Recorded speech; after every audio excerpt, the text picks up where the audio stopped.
惠州生活知多啲，吃喝玩樂好便利。Hello， 大家好，我係灣區未來誌嘅標出。今日咧同觀眾朋友介紹翻一期咧就係、如果我哋喺內地呢邊生活嘅話，想買電車要揀咩牌子咧？首先我哋今日咧就同觀眾朋友介紹一個就係我哋內地全國銷量第一嘅電車品牌比亞迪啦。咁有觀眾朋友都會問啦，係咪真係幾萬蚊就係喺我哋內地呢邊買到一部電車啊？真係可以實現幾萬蚊就去買到啊！好啦，咁我哋而家就入去睇睇，究竟呢邊咧有咩車型可以俾我哋考慮啊，同埋咧呢邊嘅性價比究竟係點樣咧？就我哋去睇睇先。歡迎楊先生。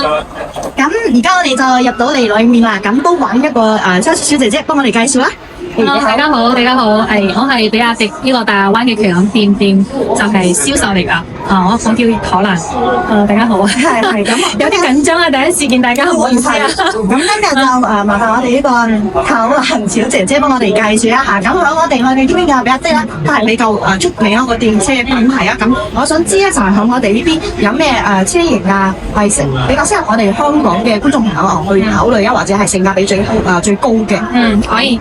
咁我帶大家過嚟睇下因為我哋呢間旗艦店嘅話就係有王朝同埋海洋兩個系列嘅車，一共加埋嘅話有30幾台車咁樣。咁我介紹俾大家嘅話咧就係比較啱大家嘅，就比如呢一台咧海鷗呢個海鷗咧佢係從69,800起價嘅咁有3個級我同大家介紹一下先呢一部車就係啱大家咧，比如話出去買下餸啊，接下細路仔啊，係嘛？呢一台車咧細啲嘅，但係咧揸起嚟就好舒服咁你可以試下。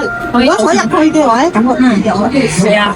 呢一架車69,800就可以攞入手啦。坐入嚟嘅話就空間唔會覺得好逼咯，同埋如果係平時揸車出去買餸啦，或者喺周邊去遊玩嘅話，係嗰個嘅包括成個中控啊、車身裏面嘅空間覺得仲可以，咁呢係屬於我哋前面嘅。咁如果係後面嘅話，咁部車如果最多人嘅話，可以坐幾個人？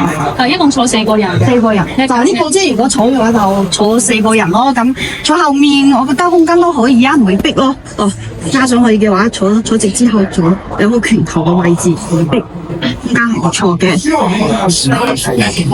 呢部車啱先講佢嘅車身價係去到佢嘅老車價係69,800，仲有咧75,800，仲有一個就係85,800，一共咧係3個級嘅。咁啱大家嘅話，比如話呢個75,800嘅話，就會好翻少少，因為佢呢入邊嘅配置咧就會高翻少少咁樣咯。就好似我哋買車嗰陣時有分嗰個咩低配啊、中配同埋高配。咁如果係揀一般般車，平時係喺呢邊跑嘅話，就69,000幾，都係幾萬蚊。咁我想知就係人哋話而家買比亞迪電車係有咩優惠政策係咪？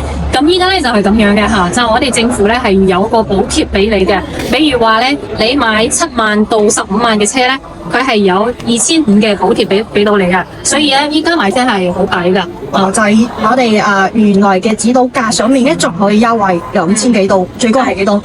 最高咧就係6,500，但係要睇呢個新車嘅車價係幾多錢咁樣。就睇觀眾朋友揀邊一部車咯，俾到你嘅，俾到我哋買車嘅觀眾朋友。係啊。OK。咁咧除咗呢一款車型，仲有咩車型可以買？仲有一個就係呢一台咧係海豹06，係今年嘅新款嚟㗎。新款嚟嘅。係啊。呢一架車就犀利啦。點講咧就係99,800入手嘅。咁佢咧就係有純電嘅續航咧就係有80到120，咁但係佢加埋油同電全部加埋嘅話，最高可以行到2,100公里咁樣。就呢個續航係續航可以速到2,000幾公里啊！係啊。真係好犀利。純電咩定係油電？唔係油電嘅呢個。如果我哋係咁一款車嘅話，係油電混合嘅，咁最高可以跑到2,000幾公里。2000係啊。呢個續航力都可以喎，我都試下。係啊。呢個就係達到個 B 級車嚟㗎啦。啲車身咧同埋空間係大。呢個車身嘅空間坐入嚟都係感覺而家一樣。所以唔係。同埋咧，佢嘅中控呢邊我哋中間呢邊仲可以擺兩個茶杯啊，咁呢邊仲可以話都可以抽上嚟，裏面擺啲嘢嘅。咁旁邊嘅座駕位，哇，好科技感喎呢一種，同埋佢嘅檔啊都係同我哋油車檔感覺都係唔一樣。咁成個 MONA 咧，我覺得都係非常之大嘅，都係觸屏嘅啊。咁後面嘅空間我哋都可以睇下先。同大家講一下呢一個展車呢一款咧，就係我哋嘅中配嚟㗎，119800呢個款啊。咁佢係有帶埋啲天窗㗎啊，有天窗係啊，呢個就係純電嘅續航咧，就係達到120公里啊，係咁樣。你坐下後邊，後面咯，呢啲好彩。呢部車好似可以坐5個人，係啊，如果平時5個人坐呢度，你都唔會覺得逼喎。裏面嘅空間都係非常之闊，同埋呢個全天窗打開嘅話，晚上揸車我哋仲可以喺車身裡面見到天邊嘅嗰種星空啊！嚟，咁我想知佢後面就係我哋開車窗打埋嚟睇下。嗰個咧就係家庭用嘅話，哇好深喎，係啊，哇！好大。如果平時出門行李多嘅話，我覺得都可以喎，成個空間都係比較新啲。呢一款我覺得都幾靚㗎。係啊係啊，呢個係今年銷量最好嘅車啊。呢一部車係叫海豚，係。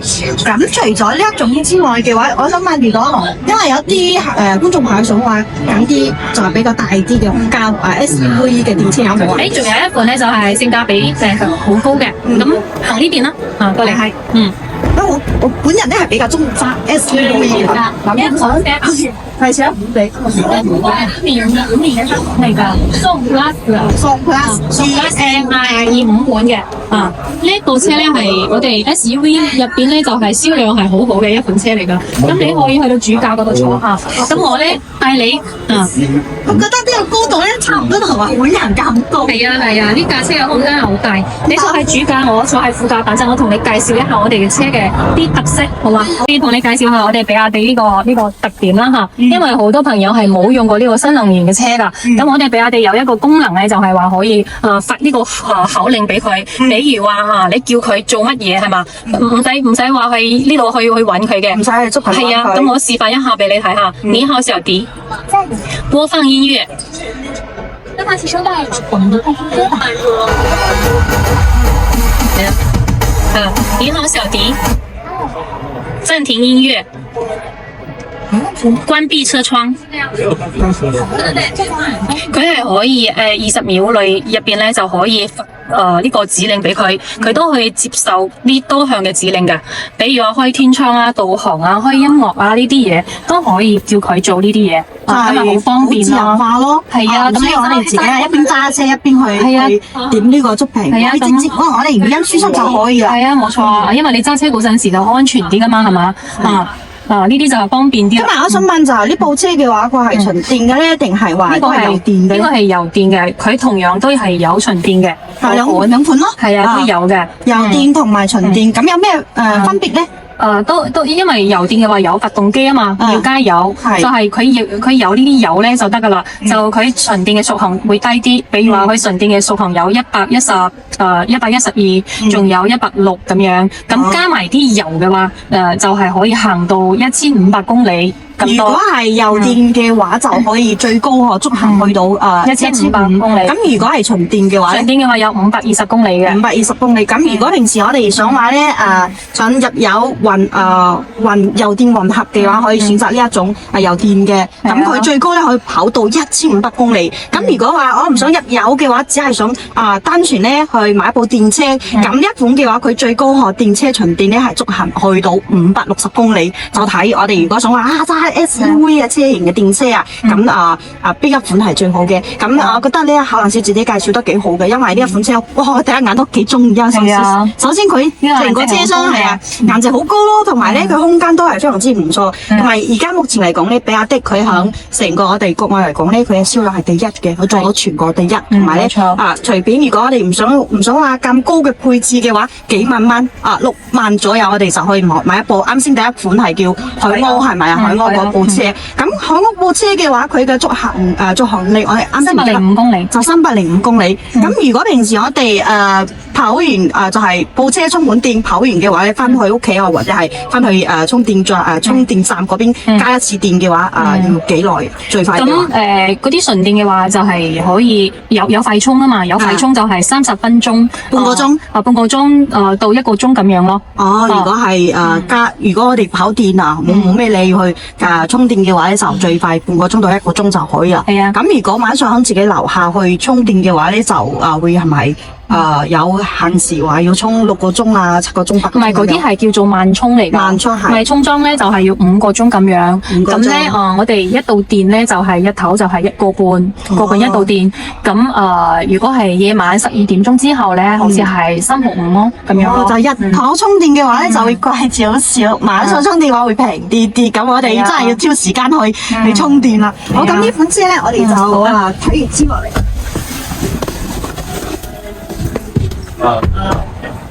咁就分我哋小姐姐啦。好啦，咁我哋先自己再去睇下，咁就分晒啦。好，咁今日咧就同觀眾朋友介紹俾我哋呢3款車，但係咧我哋除咗呢3款車之外嘅話，仲有好多車型嘅。咁如果觀眾朋友對電車有興趣，同埋咧經過我哋今日介紹俾我哋呢個品牌嘅電車啊，都想話除咗呢3款車，仲有咩款式嘅車想諮詢嘅話，歡迎 WhatsApp 我哋。咁 OK 啦，呢一期嘅電車介紹資訊片就喺呢度。如果觀眾朋友有咩想諮詢嘅話，歡迎 WhatsApp 我哋，或者係喺我哋嘅視頻下局留言翻俾我哋啦。咁今日我哋嘅資訊片就介紹到呢度，不如我哋下期再見啦，拜拜。